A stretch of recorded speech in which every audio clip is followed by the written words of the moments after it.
Hello বন্ধুরা, কেমন আছো সবাই? আশা করি সবাই ভালো আছো। চলো আজকে তোমাদের সাথে শেয়ার করি আমি কোথায় গিয়েছি। দেখো, আমার ভাই ও ভাইয়ের বউকে কার্তিক ঠাকুর দিয়েছে, সেখানে আমি এসেছি আমার বাপের বাড়িতে। চলো তোমাদের সাথে শেয়ার করি সব।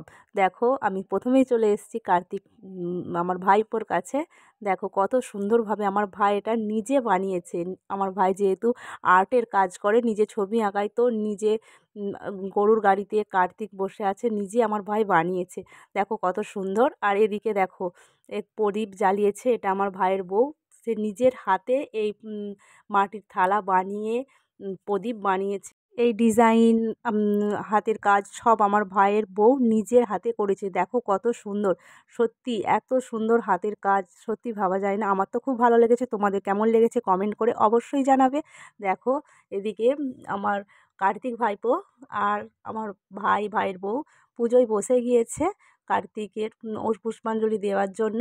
দেখো আমাদের ব্রাহ্মণ মশাই ওদেরকে পুষ্পাঞ্জলি দেওয়াচ্ছে। এদিকে পুষ্পাঞ্জলি দিচ্ছে। দেখো তারপরে পুষ্পাঞ্জলি দেওয়া শেষ হয়ে যেতে এদিকে হুম হচ্ছে। সব পুজোয় তো হুম হয়, তাই এই পুজোতে কেন বা বাকি থাকবে। হুমটা হয়ে গেল প্রায় পুজো শেষের দিকে। হুমটা এদিকে হয়ে যাচ্ছে। বলো, সব বাঙালির পুজো মানেই হুম তো হবেই, বলো সব পুজোয় হুম হয়, তাই এই পুজোতেই কেন হবে না বলো। হুম হলো, সব কিছু কমপ্লিট প্রায়। তারপরে দেখো ব্রাহ্মণ মশাই বলল যে পূজা যখন শেষ হয়ে গেছে, তো তো কার্তিক ছেলেকে পূজা দুজনকে কোলে বসিয়ে খাওয়াতে হবে। সেই জন্য আমার ছেলেকেই বেছে নিয়েছে আমার ভাইয়ের বউ।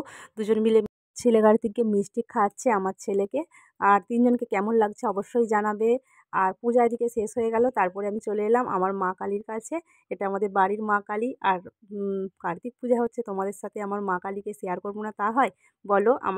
আমার ভিডিও যদি ভালো লাগে আমার চ্যানেলটাকে অবশ্যই সাবস্ক্রাইব করে দিও। আজকের মতো ভিডিও এই পর্যন্ত। টাটা, ভালো থেকো, সুস্থ থেকো সব।